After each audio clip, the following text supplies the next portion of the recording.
स्वागत है आप सभी को मेरे इस न्यू वीडियो में। इस वीडियो में हम क्लास 6 का, ठीक है, क्लास 6 का अध्याय 5 पदार्थों का पृथ्वीकरण, ठीक है ना, इसका हम सारे नोट्स देखने वाले हैं। ठीक है, देखिए पृथ्वीकरण, ठीक है, ये जो पृथ्वीकरण है इसका मतलब होता है अलग करना। ठीक है, इसका मतलब होता है अलग करना।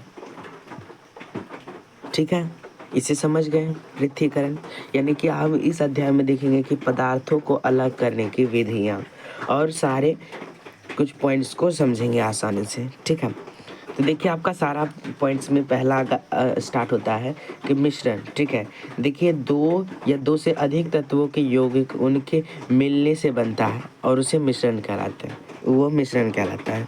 ठीक है, अब देखिए समझिए इसे। ठीक है, इसे समझना ज़रूरी है।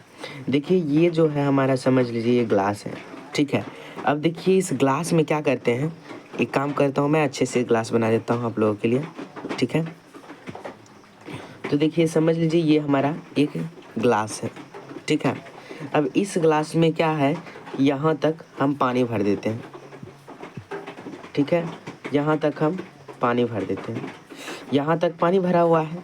ठीक है, इस पानी में हम क्या करते हैं कि दो तत्वों को मिलाते हैं। ठीक है, अब हम दो तत्वों को मिलाएंगे, ठीक है, या फिर दो पदार्थों को, तो इसका जो पानी का रंग है, ठीक है, पानी का रंग जो है वह अलग हो जाएगा। ठीक है, और ये, ठीक है, अब जो हमारे पास जो बचेगा, ठीक है, हमें जो प्राप्त होगा ये हमारा क्या कहलाएगा, मिश्रण। ठीक है, ये हमें कहलाएगा मिश्रण। आशा करता हूँ इसे आप समझ गए। ठीक है, तो चलिए अब पॉइंट्स पे चलते हैं। तो देखिए मिश्रण कहलाता है। ठीक है, अब देखिए हवा एक मिश्रण है, इनमें कई गैसें मिला हुआ है, जैसे ऑक्सीजन, नाइट्रोजन, हाइड्रोजन। ठीक, नाइट्रोजन, हाइड्रोजन। ठीक है, तो देखिए हवा जो होता है, ठीक है ना, हवा में भी और क्या होता है कि गैसों का मिश्रण है। ठीक है, हवा में भी क्या है, गैसों का मिश्रण है। गैसों का मिश्रण जैसे आप समझ लेना है कि इसके अंदर कितना मिश्रण है। ठीक है, अब हम इसे समझ लेते हैं कि कितना मिश्रण है। तो देखिए नाइट्रोजन जो है, ठीक है, नाइट्रोजन हमारे वायुमंडल में 78% है। ठीक है, 78% है। और फिर ऑक्सीजन, ठीक है, O2, ठीक है, ऑक्सीजन जो है हमारे 21% है। ठीक है, अब देखिए हम 78 और 21 को जोड़ते हैं तो कितना होता है, 78 और 21 को जोड़ेंगे तो देखिए ये 8 1 9 हो गया। ठीक है, 7 2 9। ठीक है, तो हमारे 99% इसी में हो गया। बाकी 1% में CO2, ठीक है, कार्बन डाइऑक्साइड, ठीक है, बाकी सारे गैस, मीथेन, हाइड्रोजन, ठीक है, इसी 1% में आते हैं। ठीक है, तो आशा करता हूँ इसे आप समझ गए। ठीक है, तो देखिए अब आप ये मिश्रण को समझ गए। देखिए पृथ्वीकरण की विधियाँ, पृथ्वीकरण की विधियाँ को समझते हैं। देखिए पृथ्वीकरण में सबसे पहला पॉइंट है हस्त चयन। देखिए हस्त मतलब होता है हाथ। ठीक है, हस्त मतलब हाथ, चयन मतलब चुनना। ठीक है, चुनना। ठीक है, तो हाथ से चुनना ही हुआ हमारा हस्त चयन। ठीक है ना, तो देखिए इसके अंदर क्या दिया गया है, किसी मिश्रण से हानिकारक तथा अनुपयोगी पदार्थों को हाथ से चुनकर अलग करना क्या कहलाता है, पृथ्वीकरण, हस्त पृथ्वीकरण, हस्त चयन पृथ्वीकरण। जैसे देखिए गेहूं हो गया, ठीक है, चावल तथा दाल से पत्थर को या भूसे को अलग करना। ठीक है, देखिए थ्रेसिंग, थ्रेसिंग एक विधि है। ठीक है ना, देखिए सूखे पौधे को, इंडियो अनाज को, पृथ्वीकरण को थ्रेसिंग कहते हैं। ठीक है, देखिए थ्रेसिंग में क्या होता है कि जो बीज होता है, बीज में जो भूसा होता है उसे अलग कर दिया जाता है। ठीक है, अब देखिए अलग जो किया जाता है, जैसे ये बैलों की सहायता से और मशीन की भी सहायता से किया जाता है। ठीक है, थ्रेसिंग के बाद है निष्पावन। ठीक है, पवन अथवा वायु के झोंके द्वारा किसी मिश्रण को, अवयवों को अलग करना क्या कहलाता है, निष्पावन। ठीक है, निष्पावन को समझ लीजिए। जैसे अब समझ लीजिए कोई आदमी है, ठीक है, अब ये आदमी क्या कर रहा है कि एक सूप से, ठीक है, एक सूप से क्या कर रहा है, अनाज नीचे गिरा रहा है। यहाँ अनाज की काफ़ी मात्रा है। ठीक है, अब देखिए यहाँ पे ये क्या किया कि पंखा लगा दिया। ठीक है, यहाँ पे ये क्या किया, पंखा लगा दिया। अब यहाँ से जो हवा आ रही है, ठीक है ना, इसमें ये क्या करेगा, कुछ भूसे को अलग कर देगा। ठीक है, और जो अनाज होगा, ठीक है, जो अनाज होगा वह नीचे गिर जाएगा, यहाँ पे काफ़ी इकट्ठा हो जाएगा, ठीक है। लेकिन जो भूसा होगा, ठीक है, भूसा वह हट जाएगा, है ना। तो यही है, क्या है, निष्पावन, ठीक है, निष्पावन, ठीक है। तो इसे आशा करता हूँ समझ गए आप, ठीक है। अब चलते हैं ऊपर, निष्पावन, इसको आप समझ गए थे, ठीक है। अब हम आगे वाला पॉइंट देखते हैं, ठीक है ना, आगे वाला पॉइंट, ठीक है। आगे वाला पॉइंट देखेंगे तो इसके अंदर देखिए क्या है, चालक, ठीक है, चालन किसे कहते हैं, ठीक है। देखिए चालन द्वारा आटे से अशुद्धियाँ को पृथक्करण क्या कहता है, चालन कहलाता है। देखिए अब देखिए जिस चालन को आप समझ चुके हैं, ठीक है। देखिए चालन जो क्या होता है, एक समझ लीजिए चलनी सा होता है, ठीक है। चलनी में देखिए हम छेद कर देते हैं, ठीक है। अब जैसे हम इसके अंदर बहुत सारे छेद कर देंगे, ठीक है। तो देखिए कोई भी अनाज है, ठीक है ना, अगर हम इसके ऊपर रखेंगे तो क्या होगा कि अनाज जो है, अनाज में जो मिट्टी होगा, ठीक है, वो नीचे आ जाएगा, ठीक है। मिट्टी जो है वो क्या होगा, नीचे आ जाएगा, उसे ही कहते हैं चालन, ठीक है। चालन समझ गए। अब जैसे देखिए चालन में जैसे हो गया रेत से कंकड़ तथा पत्थर को अलग करना, ठीक है। अब देखिए क्या है, अवसादन, अवसादन किसे कहते हैं, तो देखिए किसी तरल मिश्रण से भारी ठोस पदार्थों को नीचे बैठने की प्रक्रिया को अवसादन कहते हैं, ठीक है। जैसे जल के तली में भारी कण नीचे बैठ जाते हैं, इसे भी समझ लीजिए। अब जैसे देखिए आपका जो ये अध्याय है इसके अंदर ये पॉइंट्स क्या कह रहा है, जैसे देखिए ये आपका ग्लास है, ठीक है, ये आपका ग्लास है, इसे ब्लैक कलर में अच्छा रहेगा, ठीक है। तो देखिए ये आपका ग्लास है, ठीक है। अब इस ग्लास में क्या है कि बहुत सारे मिट्टी है, ठीक है।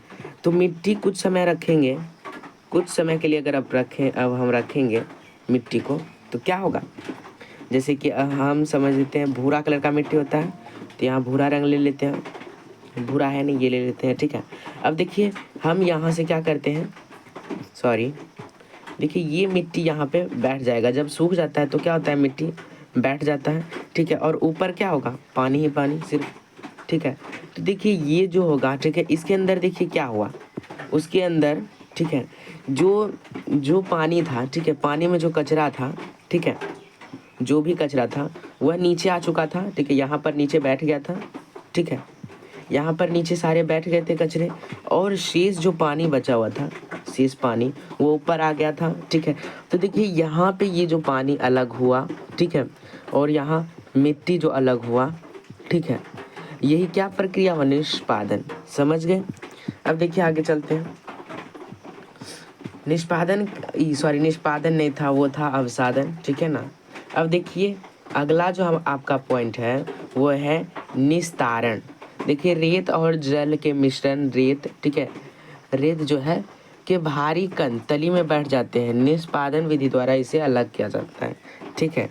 अब जैसे देखिए जैसे जल में महीन कण को अलग करना, ठीक है, जल में जो महीन कण है उसको अलग करना, इसको भी आप आशा करता हूँ समझ गए होंगे, ठीक है। अब देखिए निस्यंदन, ठीक है ना, किसी देखिए मिश्रण के पदार्थ में ठोस या द्रव को अलग करने की विधिया को निस्यंदन कहते हैं, ठीक है। अब देखिए यहाँ पर जैसे रेतीले जल से स्वच्छ जल को प्राप्त करना कहलाता है निस्यंदन, ठीक है। देखिए वाष्पन को भी समझ लीजिए, ये भी पृथक्करण करने की विधियां हैं, यानी अलग करने की विधियां हैं।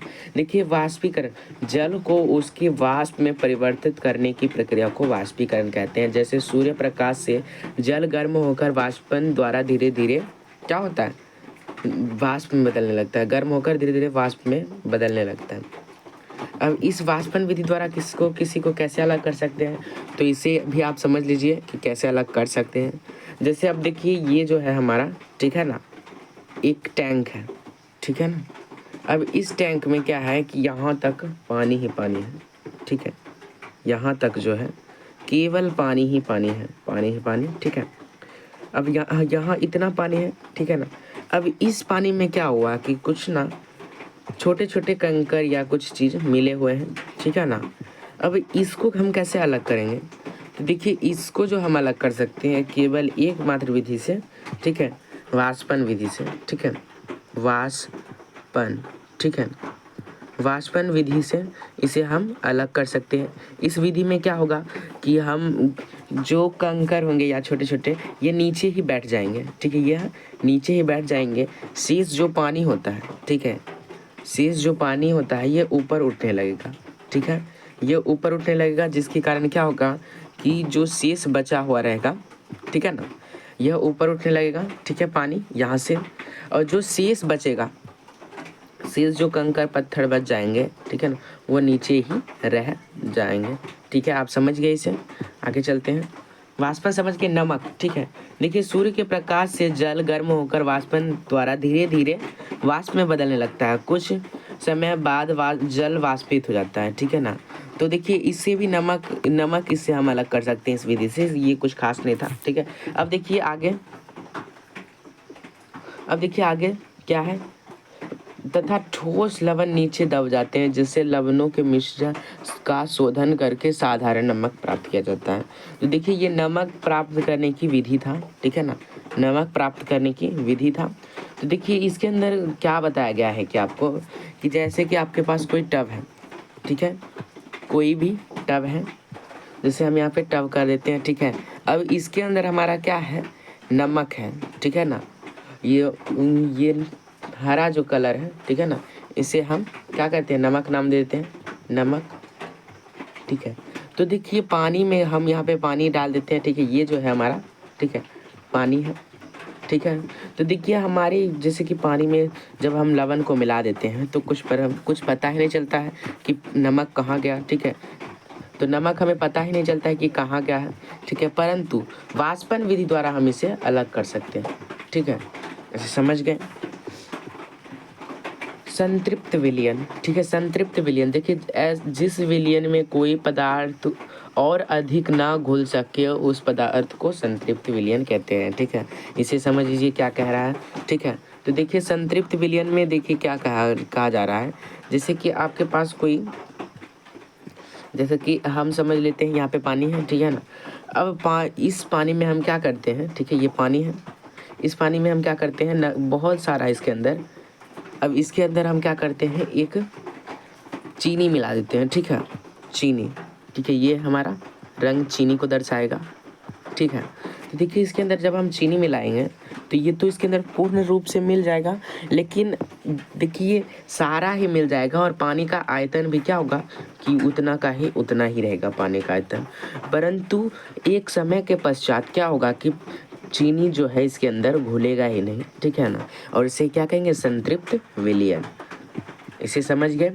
देखिए विलय को समझ लीजिए, ये क्या है विलय, ठीक है ना, विलय कुछ पदार्थ जल में घुल जाते हैं और इसे ही विलय कहते हैं। विलय मतलब समझ लीजिए जैसे पानी हो गया, नमक हो गया, ठीक है ना। जैसे देखिए विलय मतलब होता है घुलनशील, ठीक है, विलय मतलब क्या होता है, घुलनशील, ठीक है, इसे समझ गए। देखिए किसी पदार्थ के विलयन को गर्म करने पर उसमें अधिक पदार्थ घोला जा सकता है।